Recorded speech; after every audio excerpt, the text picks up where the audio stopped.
It's Christmas Eve, all who believe Santa is here, but once a year, all girls and boys dream of new toys. Soundly they sleep, wishes to keep. Jing, jing-a-ling, come hear us sing. Breaths on the doors. Avant de plonger dans l'horreur, faites une chose importante. Abonnez-vous à Murmure de Minuit.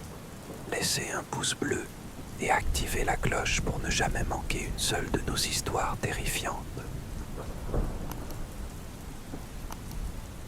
La chaleur du poste de police était un mensonge.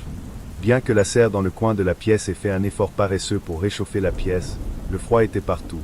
Ce n'était pas seulement le froid de l'hiver qui s'infiltrait à travers les fissures des murs de pierre. C'était le genre de froid qui venait des gens, les mots, le silence lourd qui flottait dans l'air. France Olé était assis en face de moi, rigide comme une statue. Son uniforme sombre semblait avoir été moulé directement dans son corps robuste. Le poids de sa présence était presque tangible, comme s'il prenait plus de place qu'il ne le devrait dans cette petite pièce sombre. Il tambourina du poing sur la table de bois, le son résonnant dans le silence oppressant. Ses yeux clairs étaient fixés sur les miens, évaluant chaque mouvement, chaque respiration, comme si j'étais une pièce d'un puzzle qu'il était déterminé à résoudre. J'avais entendu parler de gens avec des yeux de loup, mais je n'en avais jamais compris la signification jusqu'à ce moment-là. « Monsieur Moreau » commença-t-il, d'une voix grave et délibérée, chargée d'un accent allemand qui rendait les mots plus lourds qu'ils ne devaient l'être. « Vous ne m'avez toujours pas convaincu. » J'ai dégluti, mon regard dérivant vers l'horloge sur le mur. Chaque tic-tac était comme un rappel que je n'étais pas en contrôle ici. Je l'ai déjà expliqué. Ma voix semblait plus tremblante que je ne l'aurais souhaité. J'étais en route pour le lac Aubercé. Le GPS m'a fait faire un détour. C'était une erreur. Une erreur. Il se pencha en avant, les yeux plissés. Et cette erreur l'a amené directement à Eisenwald. Quelle coïncidence, commode. Il y avait quelque chose dans la façon dont il a dit « coïncidence » qui m'a fait frissonner. C'était comme s'il avait déjà décidé que je mentais. Je ne savais pas que le village existait. J'ai répondu, essayant de rester calme. L'accident s'est produit, et j'ai juste... Et l'accident. Il m'interrompit en se renversant dans son fauteuil d'un mouvement délibéré. Vous avez fait une embardée à cause d'un enfant. C'est ce que j'ai dit, n'est-ce pas? J'ai hoché la tête, sentant la sueur froide commencer à se former à l'arrière de mon cou. Oui, un enfant, au milieu de la route. Et pourtant, personne d'autre n'a vu cet enfant. Il leva un sourcil. Les habitants qui ont trouvé sa voiture n'ont rien mentionné. Aucune trace, pas d'empreinte. L'insinuation était claire, mais il ne l'a pas verbalisée. Il voulait que je dise quelque chose qui l'aiderait à me condamner. Je ne... Commençai-je, mais il leva la main, me faisant taire d'un geste. Ah, les étrangers ont toujours des histoires intéressantes. Sa voix semblait presque décontractée, mais il y avait là un soupçon de menace, comme le grognement sourd d'un animal sur le point d'attaquer. Et vous êtes un étranger, monsieur Moreau. Le poids de ses paroles semblait augmenter à chaque syllabe. Je ne suis une menace pour personne, dit-il, essayant de reprendre un peu de contrôle. N'est-ce pas? Il pencha la tête, m'observant comme si j'étais un spécimen au microscope. Anton est mort. Un homme respecté. Cher. Et maintenant, son corps est détruit d'une manière que même nous ne pouvons pas comprendre. Je ne savais pas quoi dire. L'idée d'être associé à quelque chose d'aussi horrible était absurde, mais la façon dont il parlait m'a fait tourner l'estomac. Je ne connaissais pas Anton.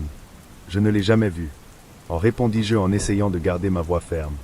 France n'a pas immédiatement répondu. Il m'a laissé dans ce silence suffocant, le son de l'horloge sonnant plus fort que jamais. Puis, finalement, il s'est levé. Soyons clairs, monsieur Moreau. Il fit lentement le tour de la table, ses bottes grinçant contre le parquet. Je ne suis pas un homme patient. Et Eisenwald n'est pas un endroit pour le mystère.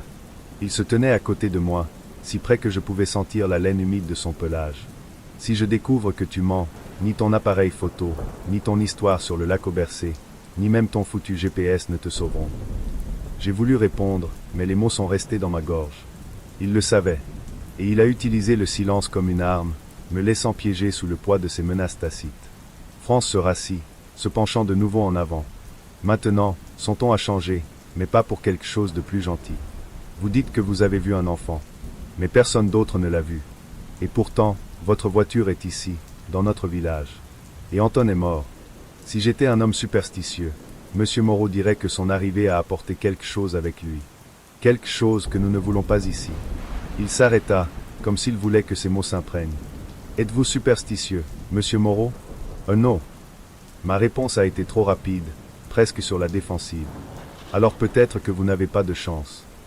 France se releva, cette fois en marchant vers la fenêtre. Il regarda le village enneigé. Ah, les étrangers apportent toujours des ennuis. Parfois, pas par choix. Mais les problèmes restent des problèmes. Il s'est tourné vers moi, les mains derrière le dos. Vous êtes libre. Pour l'instant. La porte derrière moi s'ouvrit, et l'air froid de la rue entra dans la pièce, coupant le peu de chaleur qui restait. Je me suis levé, le corps rigide comme si j'avais porté physiquement le poids de cette conversation. En partant, j'ai senti les yeux de France sur mon dos, comme deux lames plantées dans ma peau. La porte du commissariat se referma dans un fêlement sourd derrière moi, et le froid de la rue me frappa durement, aussi brusquement que les paroles de France. J'ai pris une profonde inspiration, essayant de calmer les pensées qui me traversaient l'esprit comme des rats dans un labyrinthe. Chaque pas dans la neige me semblait plus lourd, comme si quelque chose d'invisible s'accrochait à mes bottes. Le ciel était opaque, d'un gris régulier qui effaçait tout espoir de soleil. La neige recouvrait les sols, les toits et les fenêtres des maisons voisines, mais pas de manière sereine ou accueillante. C'était oppressant, suffocant, comme si tout le village était enveloppé dans un linceul blanc. « Gabriel !» La voix familière brisa le silence, me faisant tourner dans la direction du son. Alberta était à quelques mètres de là, enveloppée dans un manteau gris qui contrastait avec le blanc qui l'entourait. Ses cheveux blancs semblaient refléter le peu de lumière disponible, et son sourire, bien qu'amical, portait en lui une ombre d'inquiétude. « Comment était-ce » demanda-t-elle en inclinant légèrement la tête en s'approchant. Cela aurait pu être pire, mais pas de beaucoup. J'ai répondu, en essayant d'avoir l'air décontracté, mais ma voix portait le poids de la conversation que je venais d'avoir. France pourrait être intimidant. Alberta sourit, mais le geste semblait forcé. Il aime garder les gens mal à l'aise. Eh bien, mission accomplie. J'ai répondu en regardant le sol. Alberta m'observa un instant, ses yeux clairs scrutant mon visage comme si elle cherchait quelque chose. Qu'a-t-il dit? J'hésitais. France n'avait rien dit de concret, mais ses paroles étaient imprégnées de menaces subtiles, comme des pics cachés sous un tapis. Il pense que je suis un problème. J'ai finalement répondu. Il a dit ça? Pas avec ces mots. J'ai soupiré en frottant mes mains dans les poches de mon manteau. Mais vous avez été très clair. Alberta se mordit la lèvre inférieure, un geste petit mais révélateur. France a grandi ici. Pour lui, Eisenwald est plus qu'un village. C'est un endroit où tout a un but, où chaque personne a son rôle. Et je suis la pièce qui ne convient pas. Pour l'instant, dit-elle, d'un ton rassurant. France est méfiant, mais il n'est pas irrationnel. Il me semble très proche de l'irrationnel. Ma voix est devenue plus dure que je ne l'aurais voulu, et je me suis immédiatement senti coupable. Alberta n'était pas à blâmer pour ce à quoi je faisais face. Elle fit un pas plus près, inclinant légèrement la tête en parlant. Les gens ici ont peur de ce qu'ils ne comprennent pas. Et vous êtes nouveau. Cela ne fait pas de toi un ennemi, Gabriel. Cela signifie simplement qu'ils ont besoin de temps. Et en attendant, je suis coincé là-dedans. J'ai fait un geste autour de moi, indiquant le village silencieux, les fenêtres fermées, les regards furtifs des quelques habitants qui passaient. Dans cet endroit qui semble vouloir m'avaler. Alberta éclata de rire, d'un son doux qui semblait déplacé dans ce scénario. Ne vous laissez pas engloutir. C'est un endroit difficile à comprendre, mais ce n'est pas impossible. Nous avons continué à marcher, et le village semblait plus calme qu'avant. Chaque fenêtre semblait être un œil fermé, chaque porte une bouche fermée. Le vent glacial sifflait dans les rues étroites, apportant avec lui une odeur subtile de fumée de bois brûlant dans les cheminées. Vous savez, France a parlé de malchance. Dis-je, brisant le silence. Pas de chance. Alberta me regarda curieusement. Il a dit que je n'étais peut-être pas superstitieux, mais que je n'avais pas de chance. J'ai laissé échapper un rire amer. C'est tellement typique de lui. Alberta secoua la tête en souriant légèrement. France pense que tout a une raison. Si quelque chose de mauvais arrive, c'est parce que quelqu'un, d'une manière ou d'une autre, l'a apporté ici. Comme si j'avais porté une malédiction dans le coffre. J'ai demandé, essayant de masquer mon malaise avec de l'humour. Quelque chose comme ça, Alberta a dit, mais son sourire ressemblait plus à une tentative de dissimuler quelque chose qu'à une réponse sincère. Nous nous sommes arrêtés dans un coin, où un petit groupe d'habitants discutait doucement. Quand ils m'ont vu, le dialogue a cessé instantanément, et tout le monde a détourné le regard. C'était comme si ma présence avait effacé toute trace de normalité à ce moment-là. Est-ce qu'ils font toujours ça? Demandai-je d'un ton mêlant d'irritation et de résignation. Ils ont juste besoin de temps, répondit Alberta en reprenant sa marche. Vous l'avez déjà dit. Elle s'arrêta de nouveau, se tournant vers moi avec une expression sérieuse. Parce que c'est vrai. Gabriel, tu es le premier étranger à se présenter ici depuis longtemps. C'est différent pour eux, pour nous, et pour vous. J'ai demandé, ma voix devenant plus douce. Qu'en pensez-vous? Alberta hésita, son regard croisant le mien un instant qui sembla s'attarder. Je pense que tu es perdu. Et je pense que personne ne mérite de se perdre ici. Ces mots sont restés dans mon esprit pendant que nous continuions. Il y avait quelque chose de réconfortant en eux, mais aussi une étrange dualité, comme si elle en savait plus qu'elle n'était prête à l'admettre. Quand nous sommes finalement arrivés à l'école, j'étais plongé dans mes propres pensées, essayant de digérer tout ce qui s'était passé. La construction était simple, en bois sombre, avec des fenêtres légèrement embuées par la chaleur à l'intérieur. La neige qui s'accumulait sur le toit semblait intacte, en contraste avec le monde déroutant que je ressentais autour de moi. « Nous sommes arrivés », dit Alberta en s'arrêtant devant la porte. « C'est là que vous travaillez. C'est là que j'essaie de faire la différence. » Elle m'a répondu avec un sourire qui semblait plus réel que tout ce que j'avais vu dans ce village. Elle a ouvert la porte et l'air chaud à l'intérieur m'a enveloppé comme une couverture. J'ai fait un pas hésitant, mais je me suis arrêté sur le seuil, regardant vers l'intérieur comme si j'étais sur le point de traverser une sorte de portail. Alberta m'a regardé, m'encourageant du regard. « Fais-moi confiance. » Et pour la première fois depuis des jours, j'ai eu l'impression que je pouvais peut-être le faire. La salle de classe était petite et accueillante, avec des murs en bois recouverts de dessins colorés et de tableaux d'affichage. L'odeur de la craie et du vieux bois se mélangeait à la chaleur émanant d'un radiateur dans le coin, créant un contraste saisissant avec le froid extérieur. Dès que je suis entré, les voix des enfants se sont atténuées jusqu'à ce qu'elles se transforment en un silence inconfortable. Ils m'ont regardé comme si j'étais une créature exotique, quelque chose qui n'appartenait pas à cet espace, mais qui avait en quelque sorte envahi leur monde. Une fille aux cheveux noirs et aux grands yeux s'approcha hésitante, tenant quelque chose dans ses petites mains. Elle m'a regardé, puis Alberta, comme si elle demandait la permission de continuer. « C'est bon, Anna », a dit Alberta avec un sourire. La fille m'a tendu un morceau de papier enroulé. « Furcy », dit-elle, sa voix à peine au-dessus d'un murmure, mais le son portait une douceur hésitante. J'ai ramassé le papier, en essayant d'avoir l'air aussi amical que possible, et je l'ai soigneusement déroulé. Ce que j'ai vu m'a fait retenir mon souffle pendant un moment. C'était un dessin animé enfantin, mais les traits avaient une intensité troublante. Il représentait une silhouette mince et grande avec des cheveux blancs hirsutes qui tombaient sur ses épaules. Sa peau était pâle, presque translucide, et enveloppée d'un manteau sombre qui contrastait avec son visage difforme, comme celui d'une sorcière terriblement âgée. « Where das ?» demandai-je, risquant mon allemand, mais avec une prononciation pleine d'insécurité.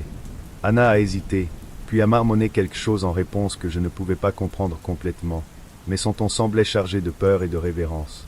Alberta s'avança et posa sa main sur l'épaule de la jeune fille. « Elle plaisante », dit Alberta en prenant le papier de mes mains et en le posant sur une pile de dessins. « Ne vous inquiétez pas, Cela n'avait pas l'air d'une blague. J'ai regardé Anna revenir dans le groupe, tenant toujours le crayon avec des doigts nerveux. Je me déplaçai dans la pièce, examinant les dessins accrochés au mur. Il y avait beaucoup de visages masqués, d'animaux aux formes déformées, et même des figures humaines représentées dans des situations étranges, entourées d'ombre ou tombées dans des positions qui semblaient inconfortables. Avant que je puisse plonger plus profondément dans ces pensées, j'ai entendu un bruit derrière moi qui a attiré mon attention. C'était un garçon, peut-être 10 ans, qui poussait une petite fille contre le mur. Il était plus grand, large d'épaules pour son âge, et ses gestes étaient agressifs, presque intimidants. « Du biste Sodom, Anna !» cria-t-il en la pointant du doigt d'un doigt qui semblait aussi tranchant que ses paroles. La jeune fille haussa les épaules, les mains accrochées au tissu de sa jupe. Même si je ne comprenais pas tout, l'intention était claire. Il l'insultait, écrasant toute tentative de résistance par sa présence imposante. Mon corps a réagi avant que mon esprit ne puisse le traiter. J'ai fait un pas vers eux, prêt à intervenir, mais la main d'Alberta a touché mon bras, m'arrêtant. « Laisse-moi faire », dit-elle, d'une voix calme mais pleine de fermeté. Alberta traversa la pièce d'un pas déterminé, sa silhouette petite mais incroyablement puissante. Lorsqu'il s'approcha, le garçon lâcha immédiatement Anna, comme si sa simple présence avait épuisé son courage. Elle a dit quelque chose en allemand, rapide et incisif. Je ne comprenais pas, mais la façon dont le visage du garçon changeait, d'abord la confusion, puis l'embarras, montrait clairement que ses paroles avaient fait mouche. Il marmonna quelque chose qui ressemblait à des excuses et sortit de la pièce, ses pas lourds résonnant sur le parquet. « Est-ce que tout va bien maintenant ?» demanda Alberta en s'accroupissant devant Anna et en posant sa main sur l'épaule de la jeune fille. Anna hocha la tête, ses grands yeux encore humides de larmes qui n'avaient pas coulé. Instinct, dit Alberta, avec un sourire qui sembla la rassurer. J'ai regardé de là où j'étais, essayant de comprendre la dynamique de cette pièce. La façon dont Alberta a géré la situation était impressionnante, mais il y avait quelque chose dans son autorité qui semblait inévitable. Quand tout est revenu à la normale, elle s'est approchée de moi en croisant les bras pour m'évaluer. « Merci de ne pas être intervenu, » dit-elle, d'un ton calme mais affirmé. Il avait l'air de lui faire mal. J'ai répondu, essayant toujours de comprendre ce qui venait de se passer. « Lucas a un caractère difficile, » dit Alberta en soupirant. « Mais ce n'est pas mal. Il a juste besoin. » Ciblage. Je l'ai regardée, stupéfaite. Ce qu'elle avait dit était exactement ce que le garçon avait besoin d'entendre, mais ce qui m'a vraiment frappé, c'est la façon dont elle l'a dit. Il y avait quelque chose dans le ton de sa voix qui fit s'arrêter Lucas. En parlant de cela, je pense que j'ai besoin de plus de matériel pour le cours, a déclaré Alberta, se tournant vers un placard voisin. De quoi avez-vous besoin? Du papier à dessin et de l'encre. Ils sont dans l'entrepôt, à quelques rues d'ici. Peux-tu aller le chercher pour moi? Bien sûr. J'ai accepté, désireux d'aider de quelque manière que ce soit. Elle sourit, et à ce moment-là, il lui sembla que tout le poids de la situation avait disparu. J'ai enfilé mon manteau et je me suis préparé à sortir à nouveau dans le froid. Alors que je me dirigeais vers la porte, mes yeux ont rencontré ceux d'Anna, qui était assise seule, griffonnant quelque chose dans son cahier. Lorsque nos regards se sont croisés, elle m'a fait un sourire timide et est retournée à son dessin. J'ai ressenti un pincement de curiosité, mais aussi quelque chose de plus profond, le sentiment qu'elle en savait plus qu'elle n'était prête à le dire. La neige grinçait sous mes pieds alors que je marchais dans le village, le froid essayant de s'infiltrer à travers chaque couche de vêtements que je portais. L'entrepôt dont Alberta avait parlé se trouvait à quelques rues de là, mais je n'étais pas pressé. L'appareil photo accroché à mon cou me rappelait que même dans un endroit qui ne me faisait pas me sentir à ma place, j'avais toujours une fonction. Les rues étaient presque désertes, à l'exception de quelques empreintes récentes dans la neige qui se dirigeaient dans différentes directions. Le ciel au-dessus de lui était d'un gris uniforme, et la lumière du jour semblait être un lointain souvenir. Pourtant, il y avait quelque chose de fascinant dans le village. Les maisons avec leurs façades en bois sombre, les masques grotesques suspendus aux portes et les petits détails qui donnaient à Eisenwald l'impression d'être un lieu hors du temps. Cela semblait être le moment idéal pour prendre quelques photos. J'ai levé l'appareil photo, ajustant la mise au point sur un masque particulièrement étrange accroché à la porte d'une maison voisine. C'est très exagéré, des yeux disproportionnés et un sourire déformé semblaient avoir été sculptés pour causer un malaise. Cliquez. J'ai continué à marcher, m'arrêtant pour photographier une rangée de cheminées d'où s'échappait de la fumée, du bois brûlé pour affronter l'hiver impitoyable. La fumée s'élevait en spirale lente, se dissolvant dans le ciel lourd. Chaque photo que je prenais semblait être un fragment d'une histoire que je ne comprenais toujours pas, mais qui m'attirait d'une manière inexplicable. Je suis passé devant une petite place avec un puits enneigé au centre. Je me suis arrêté pour ajuster quelque chose sur l'appareil photo, en vérifiant les photos récentes. C'est à ce moment-là que j'ai ressenti l'impact, quelqu'un est entré en collision avec moi, me prenant par surprise. Passe au F. La voix féminine retentissait, avec un mélange de surprise et d'irritation. Oh, je suis désolé. J'ai dit rapidement, me tournant pour faire face à qui que ce soit. C'était une jeune femme, peut-être au début de la vingtaine. Ses cheveux noirs étaient attachés en un chignon débraillé et son visage était légèrement rougi par le froid. Elle avait l'air haletante, comme si elle avait couru, et ses yeux se déplaçaient rapidement, balayant la place environnante comme si elle cherchait quelque chose ou quelqu'un. « Tu vas bien ?» demandai-je, essayant d'apaiser la tension. « Oui, oui. » Oh, répondit-elle, son anglais hésitant mais compréhensible. Sa voix avait un ton nerveux qu'il était impossible d'ignorer. C'était, autant pour moi. Non, c'était le mien. J'ai répondu en ajustant l'appareil photo sur mon épaule. J'aurais dû faire plus attention. Elle secoua vivement la tête, mais son regard restait inquiet. C'était comme si elle était ailleurs, même si elle était juste en face de moi. Vous avez l'air pressé. J'ai commenté, essayant d'avoir l'air décontracté. Je dois partir. Elle a essayé de me dépasser, mais quelque chose m'a fait la tenir un instant de plus, non pas physiquement, mais avec mes mots. Attendez, dis-je, ma voix devenant plus ferme que je ne l'aurais voulu. Est-ce que tout va bien? La jeune femme hésita, ses yeux rencontrant les miens pendant un bref instant avant d'errer. Oui, aucun problème. Seule? Tard. Elle a répondu trop vite, comme pour mettre fin à la conversation. En retard pourquoi? Demandai-je, plus par réflexe que par curiosité. Travaillez, dit-elle, la voix presque effacée par le vent. Vivez-vous ici? Elle hocha rapidement la tête, mais quelque chose dans sa posture dégageait une tension qui ne correspondait pas à la simplicité de la question. Toute ma vie. Quelque chose dans la façon dont elle l'a dit sonnait. Répétez. Eh bien, si tu as besoin d'aide ou... Commençai-je, mais elle m'interrompit d'un hochement de tête sec. Je n'en ai pas besoin. Merci. Elle recula d'un pas, regardant autour d'elle comme si elle évaluait les sorties de la place. Avant que je puisse dire quoi que ce soit d'autre, elle a fait quelques pas rapides vers l'une des rues latérales. C'est vous l'étranger, n'est-ce pas? Demanda-t-elle en se retournant un instant. Je le suis. Soyez prudent. Elle a dit, et ses mots sont sortis presque comme un murmure. Avant que je puisse lui demander ce qu'elle voulait dire, elle a disparu juste au coin de la rue, ne laissant que ses empreintes de pas dans la neige. Je suis resté immobile pendant quelques instants, essayant de comprendre l'interaction. Que voulait-elle dire? Faire attention à quoi? J'ai regardé l'appareil photo, revenant aux photos que j'avais prises plus tôt. J'ai parcouru quelques images de la place, du masque, de la fumée, jusqu'à ce que j'arrive à une photo récente. C'était une image de la place, capturée quelques instants avant que je ne tombe sur la jeune femme. À l'arrière-plan, près du coin où elle avait disparu, il y avait une ombre. Elle n'était pas humaine, du moins, elle n'en avait pas l'air. Il était allongé, avec un contour irrégulier et une forme qui semblait se fondre dans l'environnement, comme s'il faisait partie du paysage, mais il ne devrait pas y être. J'ai cligné des yeux quelques fois, essayant de mieux me concentrer sur l'écran de l'appareil photo, mais plus je regardais, plus l'ombre semblait se déformer dans mon esprit. Ce n'était qu'une ombre, n'est-ce pas? J'ai supprimé l'image, ressentant une légère vague de regret en appuyant sur le bouton. Quelque chose m'a dit que j'aurais dû le garder, mais je ne voulais pas prendre le risque.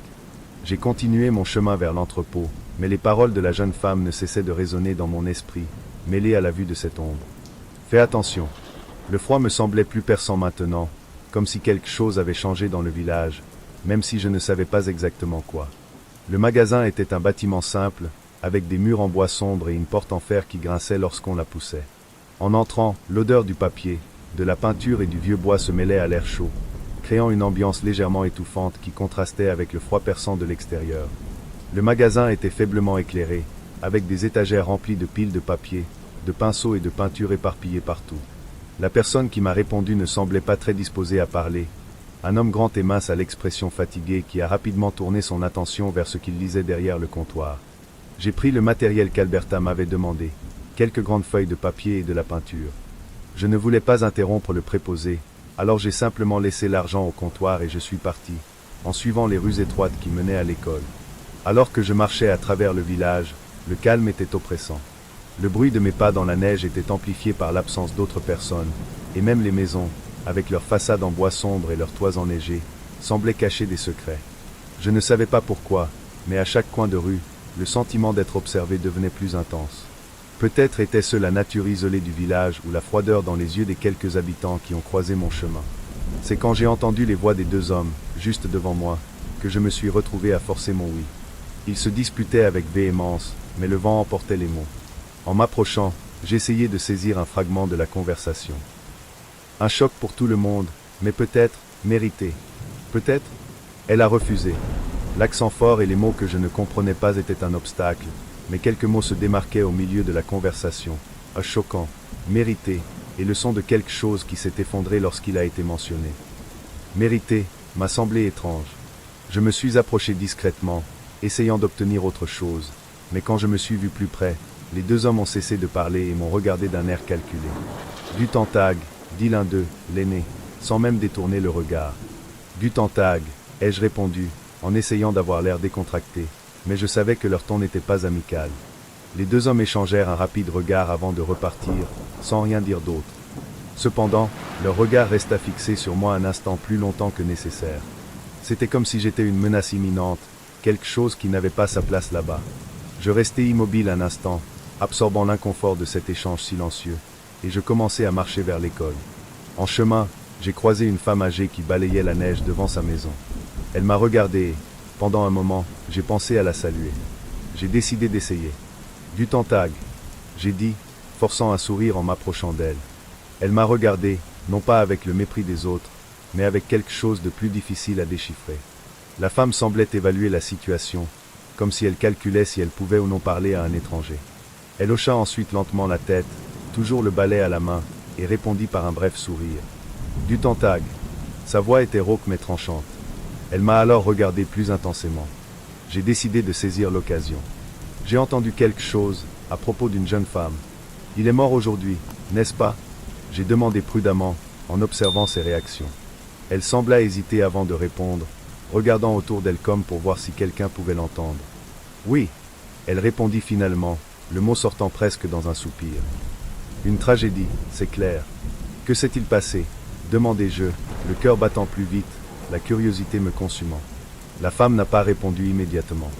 Elle regarda sur les côtés, puis vers le ciel nuageux, comme si elle cherchait les mots justes. Elle n'était pas d'ici. La femme dit enfin avec une expression qui mêlait désapprobation et inquiétude. Toujours vouloir partir, quitter les anciennes méthodes, le rejet des traditions. Le ton de la femme changea, et je remarquai une petite fissure sur son visage, comme si elle avait commencé à céder à un sentiment de soulagement, ou peut-être à une colère refoulée. Les traditions, demandai-je en me penchant pour mieux l'entendre.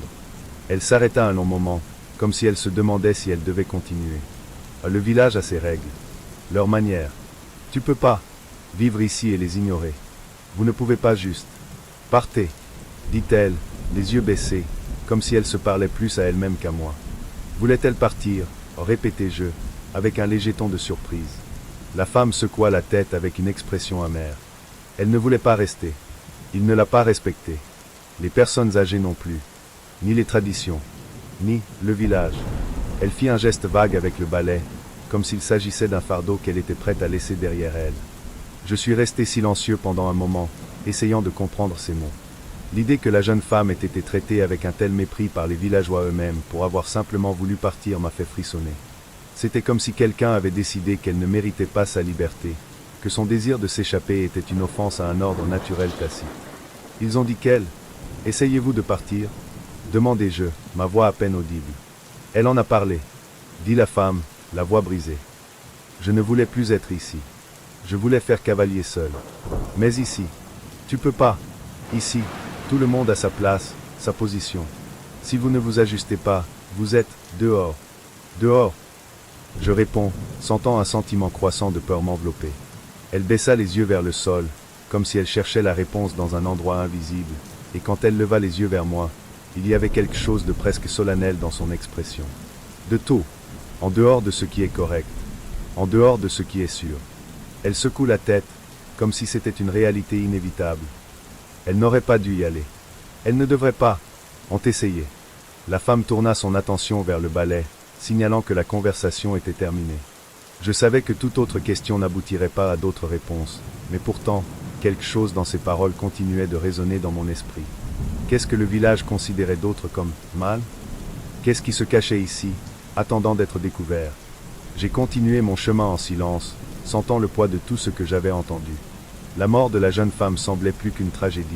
C'était comme une punition pour quelque chose que tout le monde ne pouvait pas comprendre, une punition pour vouloir plus que ce que le village était prêt à offrir. Quand je suis retourné à l'école, Alberta était au fond de la classe, aidant des enfants à ranger des papiers de couleur et des peintures sur les bureaux. Les voix basses et les rires étouffés des enfants remplirent la pièce, et pendant un bref instant, il me sembla que tout le poids que j'avais porté depuis mon arrivée au village s'était dissipé. J'ai tout apporté, dis-je en soulevant le sac avec les matériaux en m'approchant. Alberta se retourna en souriant. Vous êtes un sauveur, elle a dit en prenant le sac de mes mains. Cela devrait durer au moins jusqu'à la fin de la semaine. J'ai ri doucement, mais le souvenir de la jeune femme que j'ai rencontrée sur le chemin du retour m'a ramené à la réalité. Alberta, commençai-je en hésitant un instant. Oui. En chemin, j'ai entendu. Eh bien, on dit qu'une jeune fille a été retrouvée morte aujourd'hui. Mes mots sont sortis plus hésitants que je ne l'avais prévu. Le sourire d'Alberta s'estompa lentement. Elle m'a regardé avec un mélange d'inquiétude et de scepticisme. Qui t'a dit ça? À une dame que j'ai rencontrée dans la rue. J'ai répondu. Elle a dit que la jeune femme était différente, qu'il n'a pas suivi les traditions. Alberta soupira, s'appuyant sur l'une des tables. L'avez-vous vu? Demanda-t-il, sans me regarder directement. Oui, je l'ai déjà croisée avant que cela n'arrive. J'ai dit, ma voix se brisant légèrement. Elle avait l'air effrayée, comme si elle fuyait quelque chose. Alberta leva les yeux vers moi, son expression devenant plus sérieuse. A-t-elle les cheveux noirs? De grands yeux? Un manteau bleu? J'ai hoché la tête lentement, sentant un nœud dans mon estomac. C'était Inès, dit Alberta en secouant la tête avec un regret visible. Elle, je ne voulais pas rester ici. Il a toujours défié ses parents, a parlé de quitter le village, de commencer une nouvelle vie. Et était-ce un problème? Demandai-je, surpris par le ton de désapprobation dans la voix d'Alberta. Ici, Gabriel, la famille est tout. Les traditions sont primordiales, dit-elle, sans ménagement. Inès, elle l'ignorait. Il refusait de faire ses devoirs, il ne respectait pas ses aînés. Eh bien, ce n'était un secret pour personne qu'elle voulait abandonner Ezenwald. Mais cela ne justifie pas. Commençai-je, mais Alberta m'interrompit. Personne ne dit que cela justifie, dit-elle, la voix plus ferme. Mais vous devez comprendre que ce village est différent. J'avais envie d'argumenter, mais je me suis rendu compte que ce serait inutile. Quelque chose dans sa façon de parler, comme si elle ne faisait qu'énoncer un fait indiscutable, m'a fait avaler toute réponse que je pouvais avoir. Je sors pour un moment. Il a dit finalement. Je dois. Prenez des photos. Ne vous perdez pas, dit Alberta, avec un sourire qui ressemblait plus à un reflet qu'à une expression authentique. J'ai attrapé mon appareil photo et j'ai quitté l'école, laissant derrière moi la chaleur réconfortante de l'environnement et replongeant dans le froid oppressant d'Ezenwald. Le vent sifflait à travers les arbres, et le silence autour de moi semblait s'amplifier à mesure que je m'approchais de la falaise. Le paysage était à la fois époustouflant et intimidant, avec de la neige recouvrant toutes les surfaces et un ciel gris se confondant avec l'horizon lointain. L'appareil photo accroché à mon cou était un poids familier. J'ai pris quelques photos du paysage, en ajustant la mise au point pour capturer les détails des arbres dénudés et les ombres que la neige créait sur leurs troncs. C'est alors que j'entendis un rire mince et enfantin, fendant le silence. Je me suis retourné rapidement, essayant de localiser la source du son. Un enfant se tenait près du bord de la falaise, regardant l'horizon. C'était Lucas, le garçon que j'avais vu plus tôt à l'école. Il semblait jouer avec quelque chose dans ses mains, un morceau de bois ou peut-être une branche. Avant que je puisse l'appeler, une autre silhouette a émergé des arbres voisins. C'était aussi un enfant, mais quelque chose n'allait pas. Elle portait un masque grossier fait à la main avec des traits qui ressemblaient à un animal, peut-être un loup ou un renard. Les yeux du masque étaient vides, et la bouche, exagérément ouverte, semblait sourire grotesquement. L'enfant masqué s'approcha lentement de Lucas, qui était toujours distrait par l'horizon. « Lucas !» j'ai crié, ma voix résonnant dans la falaise. Il s'est tourné brièvement vers moi, confus, mais il était trop tard.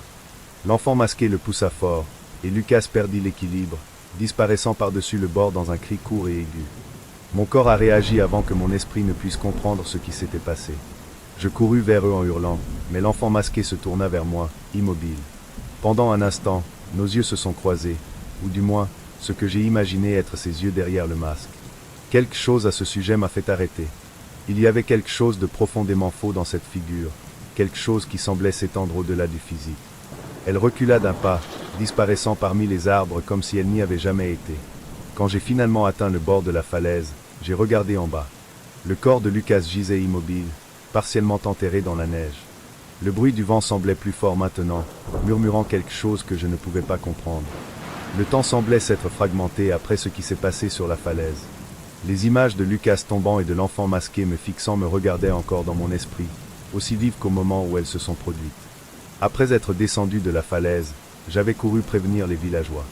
La nouvelle s'est répandue rapidement, mais leur réaction m'a laissé plus perplexe que le meurtre lui-même. 2 heures plus tard, j'étais debout sur la place principale du village, regardant un petit groupe d'hommes se préparer à ramasser le corps de Lucas. Ils portaient des cordes et une civière de fortune, mais leurs mouvements étaient méthodiques, presque lents. Ces expressions étaient encore pires, il n'y avait pas de choc, pas de précipitation, pas même l'ombre d'un deuil. Comment font-ils pour agir comme ça? Demandai-je, plus à moi-même qu'à n'importe qui en particulier. Alberta était à mes côtés. Elle était arrivée quelques minutes plus tôt, peut-être parce qu'elle savait que j'avais besoin de quelqu'un pour me défouler. Ils y sont habitués, dit-elle, la voix basse, presque résignée.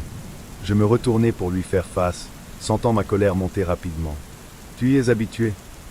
Ma voix est sortie plus forte que je ne l'aurais voulu, mais je n'ai pas essayé de me contenir. Un enfant a été assassiné, Alberta. Poussé d'une falaise par un autre enfant, et personne ne semble. J'ai fait un grand geste avec mes mains, essayant de trouver les mots. Personne n'a l'air de s'en soucier. Elle m'a regardé calmement, mais il y avait quelque chose dans ses yeux qui semblait indiquer qu'elle comprenait l'intensité de ma réaction. Gabriel, je sais ce que ça te semble, mais... Mais quoi? Je l'interrompis en croisant les bras. Tu vas me dire que c'est normal? Qu'est-ce qu'un jour comme les autres à Eisenwald?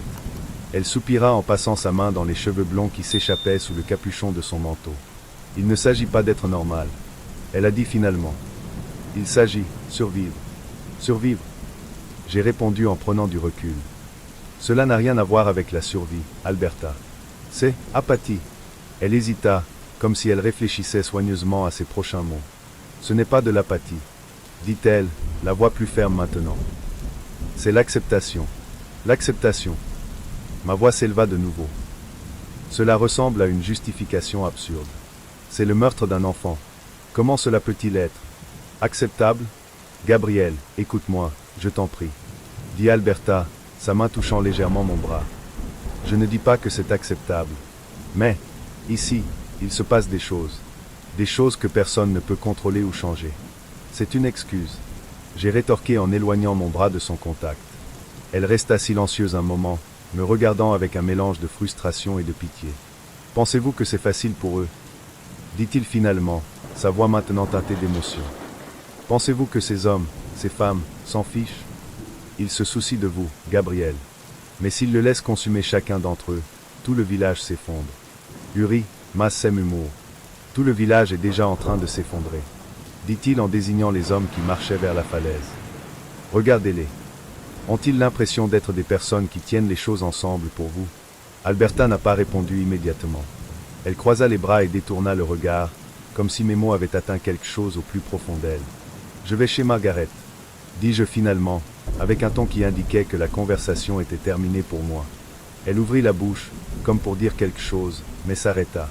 Au lieu de cela, elle hocha lentement la tête, son visage montrant un mélange de fatigue et de tristesse. « D'accord, » dit-elle, la voix basse. « Peut-être que c'est le meilleur maintenant. » La maison de Margaret était particulièrement calme quand je suis arrivé. Le feu dans la cheminée était presque éteint, mais la chaleur flottait toujours dans l'air. Il y avait une odeur familière de bois brûlé et quelque chose de sucré, peut-être une tisane, que Margaret semblait toujours préparer. « Tout va bien, monsieur Moreau ?» demanda-t-elle en traversant la pièce avec un plateau de tasse à thé. « Juste une journée difficile. » J'ai répondu, sans beaucoup d'énergie. Elle hocha la tête avec un regard compréhensif, mais n'insista pas pour demander davantage. Je l'ai remerciée pour cela. Dans ma chambre, j'ai enlevé mon manteau et me suis jeté sur le lit.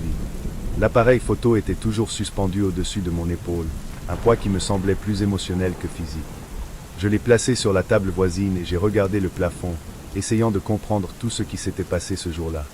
Les images sont revenues, aussi nettes qu'avant, Lucas tombant, l'enfant masqué se retournant pour me faire face, et la façon dont elle a disparu si rapidement. Chaque détail semblait gravé dans mon esprit, comme une photographie qui ne pouvait pas être effacée. J'ai fermé les yeux, mais les scènes n'ont pas disparu. Ils étaient toujours là, mêlés aux paroles d'Alberta et aux expressions indifférentes des habitants. C'était comme si tout le village conspirait pour accepter ce que je ne pouvais pas accepter. Finalement, je me suis assis sur le lit et j'ai attrapé l'appareil photo. Je l'ai allumé en faisant défiler les photos que j'avais prises plus tôt. Certains étaient des paysages paisibles, d'autres montraient l'environnement du village avec son air sombre et ses traditions étranges. Puis, je me suis arrêté sur une image qui m'a fait retenir mon souffle. C'était une photo prise sur la falaise, juste avant la chute de Lucas. À l'arrière-plan, caché parmi les arbres, se trouvait la figure de l'enfant masqué. Même de loin, je pouvais voir le sourire grotesque du masque et les yeux vides qui semblaient me regarder directement, même si je n'ai pas remarqué leur présence lorsque j'ai pris la photo. J'ai appuyé sur le bouton pour supprimer l'image, mais j'ai hésité. Il y avait quelque chose en elle qui me donnait envie de la garder, comme preuve que ce qui s'était passé était réel, même si personne d'autre ne semblait vouloir le reconnaître. Mais le poids était trop important. J'ai fermé les yeux et j'ai supprimé la photo. Je me suis allongé à nouveau, attendant que le sommeil me trouve avant que mon esprit ne m'emmène dans des endroits encore plus sombres. La matinée d'Eisenwald fut comme d'habitude, froide et silencieuse, le vent traversant le village comme une lame tranchante. Je ne savais pas à quoi m'attendre quand je suis entré à l'école, mais je savais que je devais faire tout ce qu'il fallait pour régler ce qui s'était passé entre moi et Alberta. La confrontation de la nuit précédente était encore fraîche dans mon esprit, et le poids de mes mots semblait continuer à m'accompagner. Quand je suis arrivé à l'école, la porte était entr'ouverte, et je l'ai poussée d'un léger toucher, sans faire beaucoup de bruit. Alberta était là, organisant des piles de papier. Elle m'a regardé en me voyant entrer, et pendant un instant, nos regards se sont croisés. Je pouvais voir qu'elle attendait quelque chose, peut-être une explication, ou même une excuse. J'ai pris une profonde inspiration et je suis allé vers elle. La tension était toujours dans l'air, mais maintenant je savais ce que je devais faire. Les mots étaient restés coincés dans ma gorge pendant si longtemps, mais maintenant je devais les dire. Alberta, comment c'est la voix un peu brisée. Je veux m'excuser. Je sais que j'étais très toi hier. Les choses ont dérapé, et je n'aurais pas dû agir de cette façon. Vous essayez simplement d'aider, et je ne l'ai pas reconnu à ce moment-là. Elle a arrêté ce qu'elle était en train de faire et m'a regardé avec une expression douce mais sérieuse. Ses mains étaient toujours accrochées au papier, mais elle ne semblait pas dérangée par ce que je disais. Elle m'a regardé un long moment, comme si elle pesait mes mots. Gabriel, je comprends. Je comprends plus que vous ne le pensez. Nous réagissons tous aux choses de différentes façons, et je sais que vous étiez aux prises avec beaucoup de problèmes. Je me fiche des cris, de la frustration, mais je me soucie de ce que vous ressentez au fond de vous. Je voulais juste que vous sachiez que je suis là si vous avez besoin de quoi que ce soit. Je l'ai regardé, les sentiments contradictoires en moi se calmant un peu. Le poids de la culpabilité n'a pas complètement disparu, mais ces mots ont soulagé une partie de la pression que je ressentais. La sincérité dans sa voix, la façon dont elle ne se contentait pas de me juger, m'ont fait réaliser à quel point elle se souciait de moi, et cela signifiait plus que n'importe quelle excuse superficielle. Merci, Alberta. Je ne savais vraiment pas comment gérer tout cela. Mais maintenant que vous avez parlé, je vois les choses différemment. Je ne suis pas le seul dans ce cas. Elle sourit légèrement, un sourire qui ressemblait plus à un soulagement qu'à un geste de satisfaction. Alberta posa les papiers sur la table et s'approcha un peu, d'un geste presque maternel. Tu n'as pas besoin de te remercier, Gabriel. Prenez simplement soin de vous. Et si vous avez besoin d'une épaule, vous savez déjà où me trouver. J'ai souri, la tension s'est enfin dissipée. La relation entre nous commençait à guérir. Même avec tout ce qui se passait à Eisenwald, je n'étais plus aussi seul. Je vais passer chez le mécanicien, juste pour voir comment la voiture se comporte. J'ai dit, attrapant mon appareil photo, toujours suspendu à mon cou. Je ne veux rien laisser en suspens. Qui sait, peut-être que cela m'aidera à me vider la tête. Alberta hocha la tête, compréhensive. Calme-toi, Gabriel. Le village ne fuira pas. Mais, je comprends. Si vous avez besoin de quoi que ce soit, je serai là. Je l'ai remercié une fois de plus et j'ai quitté l'école, le poids sur ma poitrine maintenant plus léger. Mais en me promenant dans les rues d'Eisenwald, le froid ne me semblait plus aussi réconfortant qu'avant. Ce qui aurait dû être une simple visite chez le mécanicien a fini par devenir quelque chose de plus compliqué. Comme si, d'une certaine manière, ce simple acte n'était qu'un tournant dans une histoire encore plus sombre que je ne l'imaginais. Je réfléchissais encore à tout ce qui s'était passé quand je me suis approché de l'atelier du mécanicien. Le vent mordant me fit resserrer mon manteau, mais ce qui m'inquiétait maintenant, ce n'était pas le froid. C'était le sentiment que tout allait mal, que les pièces du puzzle se mettaient en place d'une manière étrange. Avant même d'atteindre la porte du mécanicien, j'ai vu France, le chef de la police, qui marchait vers moi. Il était seul, sans les autres officiers, et ses pas étaient larges et lourds, comme si chacun d'eux était marqué par une accusation. Il s'est arrêté juste devant moi avant que je puisse entrer. Monsieur Moreau. Sa voix grave a coupé le silence entre nous, et la frustration dans son expression était évidente. On peut parler? Je ne savais pas à quoi m'attendre, mais je savais qu'il n'en sortirait rien de bon. Que veux-tu, France? J'ai demandé, essayant de rester calme, mais sentant la tension monter en moi. Il n'a pas répondu tout de suite, il m'a juste regardé avec ses yeux impénétrables, le genre de regard qui essayait de critiquer les gens. Il s'est rapproché, quelle que soit la distance. Vous y étiez hier, dit-il finalement, la voix pleine d'accusation. Quand Lucas est mort, quand il a été poussé d'une falaise, et vous n'avez rien fait, aucune tentative pour arrêter cela. Il est indéniable que vous y étiez. Et ça me fait réfléchir, pourquoi étais-tu si près, Gabriel? Que faisiez-vous vraiment là-bas? J'ai dégluti. Chacun de ces mots sonnait comme un couteau enfoncé. La colère grandissait en moi, mais je savais que je ne pouvais pas la laisser s'échapper. Sinon la conversation prendrait une tournure encore plus dangereuse. Je te l'ai dit, ce n'est pas moi qui ai poussé le garçon, France. J'ai dit, essayant de contrôler le ton de ma voix. J'ai vu ce qui s'est passé. J'ai vu l'enfant masqué. C'est elle qui a poussé Lucas. France m'a regardé comme si j'étais fou, ses yeux plissés, méfiants. C'est ce que vous dites. Il répondit, et sa voix devint plus basse, menaçante. Mais vous étiez là. Vous n'avez rien fait pour l'arrêter. Vous n'avez pas essayé de sauver le garçon. Il n'a pas essayé. Protégez-le. J'ai senti le sang me monter à la tête. Comment pouvait-il m'accuser de ne rien faire? J'étais trop loin pour agir, mais il semblait refuser d'y croire. Chacun de ces mots était comme un poids croissant qui me serrait la poitrine. Je ne suis pas responsable de la mort de Lucas. Je ne l'ai pas poussé. J'ai crié, ma patience à bout. France s'avança, son visage près du mien. Son haleine sentait l'alcool et son regard était un défi direct. Vous n'êtes peut-être pas responsable, mais vous étiez là, et cela me fait penser que vous en savez plus que vous ne le dites. Il siffla. Vous avez quelque chose à voir là-dedans, Moreau. Je vais le découvrir. Et s'il s'avère que vous mentez, s'il s'avère que cela a un lien avec cette mort, vous regretterez d'avoir mis les pieds à Eisenwald. Le silence s'est épaissi entre nous, mais je savais que la discussion ne mènerait nulle part. J'ai pris une profonde inspiration, essayant d'ignorer la colère grandissante en moi. Tu as tort, France. J'ai enfin parlé, avec une fermeté que je ne savais pas que j'avais. Je n'ai rien à voir avec ça. Et si vous continuez avec ces accusations d'insensé, celui qui le regrettera, ce sera vous. Il m'a regardé pendant un moment, comme s'il décidait de ce qu'il allait faire ensuite. Mais ensuite, sans rien dire d'autre, il s'est retourné et s'est éloigné. Son pas lourd et furieux résonna dans les rues, laissant derrière lui un sentiment de menace dans l'air. Avec la tension qui pesait toujours sur moi, j'ai décidé que je n'irais plus chez le mécanicien. Je n'avais plus de patience pour cela. Je voulais juste retourner chez Margaret et essayer de me reposer, de digérer tout ce qui s'était passé. Peut-être, dans la solitude, pourrais-je mieux comprendre ce qui se passait dans ce village. Mais au lieu d'abandonner, j'ai continué, forçant mon esprit à se concentrer sur quelque chose de plus tangible. Je ne pouvais pas laisser cette rencontre avec France me paralyser.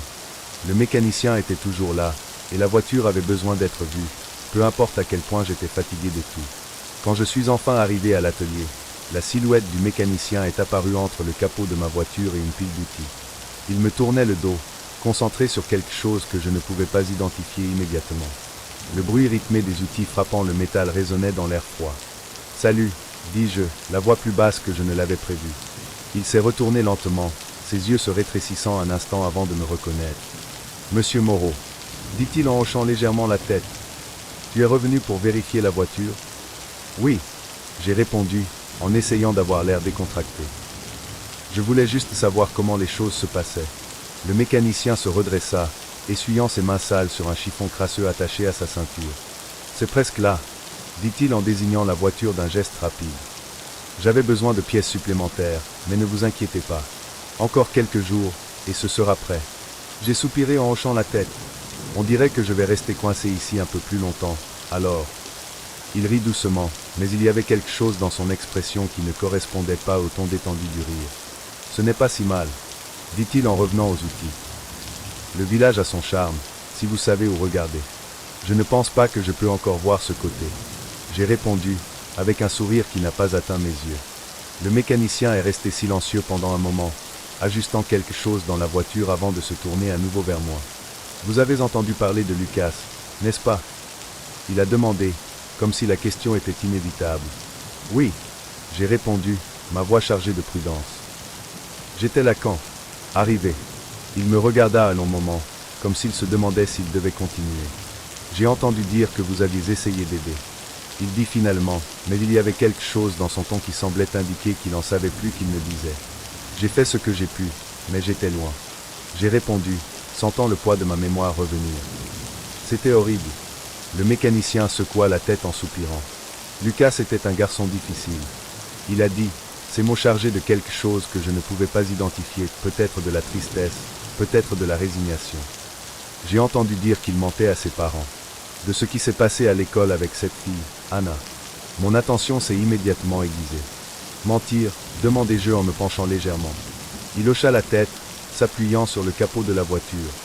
J'ai dit aux parents que la fille l'avait provoqué. C'est ce qu'elle a commencé. Mais tout le monde sait que ce n'était pas ça. Lucas avait un tempérament difficile, pensant toujours qu'il pouvait intimider les autres. Et mentir à ses parents. Eh bien, cela ne se termine jamais bien ici. Je suis restée silencieuse, essayant de comprendre ce qu'il disait. Les mots du mécanicien ont résonné dans mon esprit. Ça ne finit jamais bien. C'était comme s'il y avait une règle tacite, une ligne invisible que personne ne pouvait franchir sans conséquence. Qu'est-ce que tu veux dire par là? Demandai-je finalement, essayant de paraître plus calme que je ne l'étais réellement. Le mécanicien m'a regardé un instant, ses yeux évaluant ma réaction. Le village a ses règles, monsieur Moreau, dit-il, d'une voix basse, presque un murmure. Et quand quelqu'un les brise, des choses arrivent. Quelles choses? J'ai insisté, mais il a juste secoué la tête. Juste. Fais attention. Sur ces mots, il se remit au travail, comme si la conversation n'avait jamais eu lieu. Je suis resté là pendant un moment, essayant de rassembler les morceaux. Lucas a menti à ses parents. Inès a défié les traditions du village. Anton a trompé sa femme. Et ils étaient tous morts. Il y avait un modèle, mais je ne pouvais pas le comprendre complètement. C'était comme si le village imposait une sorte de moralité dure, un jugement que je n'arrivais toujours pas à déchiffrer. Au bout d'un moment, j'ai réalisé qu'il n'y avait rien d'autre que je pouvais faire là-bas. La voiture n'était pas encore prête, et le mécanicien n'a clairement pas voulu dire autre chose. Je suis retourné à la maison de Margaret à Palan, l'esprit tournant avec toutes les informations que j'avais recueillies. Quand je suis arrivé, j'ai poussé la porte lentement et je suis entré. La chaleur de l'intérieur m'enveloppait, mais cette fois-ci, ce n'était pas réconfortant. Quelque chose était différent. Margaret était assise dans le fauteuil près de la cheminée, mais sa posture n'était pas la habituelle. Elle n'était pas en train de coudre ou d'organiser quoi que ce soit. Elle était immobile, fixant le feu d'un regard lointain, comme si son esprit était très loin. « Margaret !» J'ai appelé, brisant le silence. Elle leva lentement les yeux, mais ne sourit pas comme d'habitude. Son visage semblait lourd, marqué par quelque chose que je n'ai pas pu identifier immédiatement. « Oh, monsieur Moreau !» dit-elle, la voix plus basse que d'habitude. « Tu es de retour. Est-ce que tout va bien ?» demandai-je en faisant un pas en avant, portant toujours mon manteau. Elle hésita un instant, comme si elle réfléchissait à ce qu'elle devait répondre.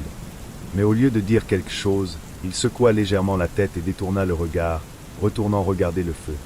De toute évidence, quelque chose n'allait pas. « Margaret, tout va bien ?» Elle n'a pas répondu immédiatement. Elle n'arrêtait pas de regarder le feu, comme si elle était prise dans une pensée qu'elle ne voulait pas partager. J'ai fermé la porte derrière moi, j'ai enlevé mon manteau et je l'ai accroché près de l'entrée. Je me suis approché lentement, sentant que quelque chose n'allait pas. « Margaret !» J'ai appelé à nouveau, cette fois en me rapprochant suffisamment pour qu'elle ne puisse pas ignorer ma présence. Elle leva lentement les yeux, comme si chaque mouvement était un effort, et me fit un petit sourire qui n'atteignit pas ses yeux. « Tu es de retour ?»« Si tôt ?» dit-elle, essayant d'avoir l'air décontracté, mais la faiblesse de sa voix était évidente. Je me suis assis sur la chaise à côté d'elle, ne sachant toujours pas comment entamer la conversation. Il y avait quelque chose sur son visage, quelque chose dans ses gestes, qui me disait qu'elle avait affaire à quelque chose de plus grand qu'une matinée difficile. « Vous avez l'air abattu. » J'ai commenté, essayant de briser la glace. Margaret soupira, passant sa main dans ses cheveux gris d'un geste lent. « Je suis, juste pensé, » dit-elle, d'un ton qui suggérait qu'il y avait beaucoup plus derrière ces mots. J'ai attendu en silence, lui laissant l'espace nécessaire pour décider si elle voulait continuer. Le bruit du feu crépitant emplit la pièce, et pendant un instant, il sembla que le monde entier s'était arrêté. « C'est Anton !» dit-il finalement, sa voix presque un murmure.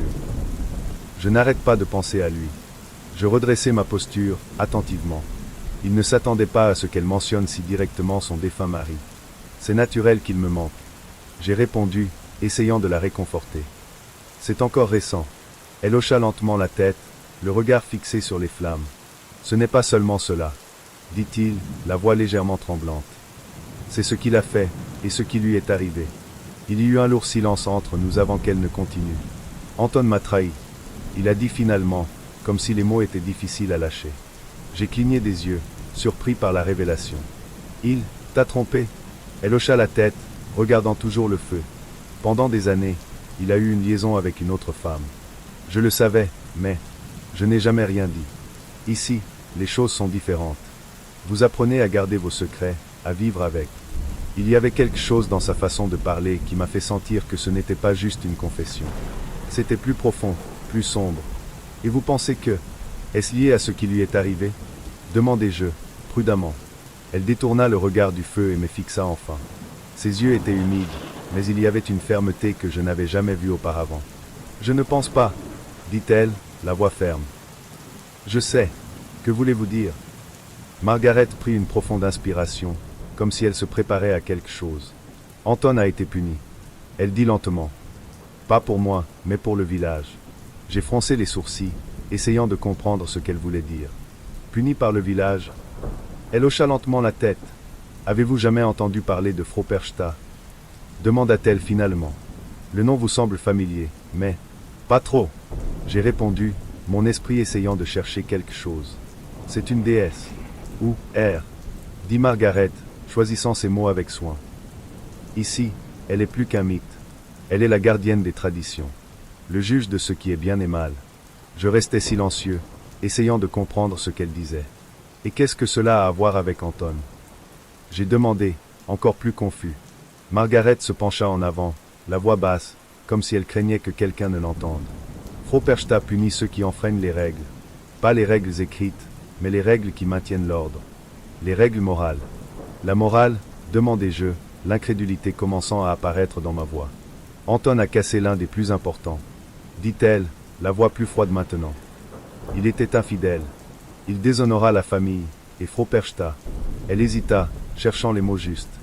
Fropersta considère cela comme un crime contre l'ordre, contre l'équilibre. Je me suis penché en arrière en croisant les bras.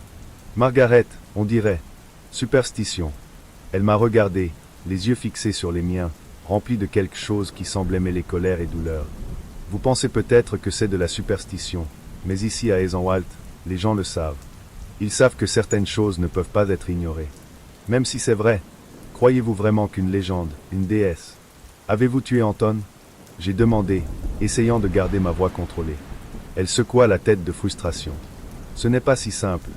Fropersta n'agit pas directement. Mais sa présence est là. Et quand quelqu'un dépasse les bornes, quand il trahit les valeurs du village, des choses arrivent. Uri, Massem humour. Est-ce que les choses arrivent? C'est tout. Les gens meurent-ils parce que des choses arrivent? Margaret serra ses lèvres l'une contre l'autre, sa patience s'affaiblissant nettement. Vous n'avez pas à me croire, monsieur Moreau, dit-elle, sa voix maintenant plus tranchante. Mais cela ne change pas ce qui s'est passé. Le silence s'empara de nouveau de la pièce. Je regardais le feu, essayant de rassembler mes pensées. D'un côté, tout ce que Margaret disait semblait absurde. D'un autre côté, je ne pouvais pas ignorer le modèle qui commençait à émerger. Anton, Lucas, Inès. Ils avaient tous fait quelque chose de mal, du moins aux yeux du village. La neige continuait de tomber à l'extérieur, couvrant le village comme une couverture oppressante. J'ai regardé par la fenêtre, ressentant le même sentiment d'emprisonnement que j'avais ressenti auparavant. Quelque chose de plus grand se passait à Eisenwald. Quelque chose que je n'arrivais toujours pas à comprendre. Mais pour la première fois, j'ai commencé à considérer que peut-être, juste peut-être, Margaret avait raison.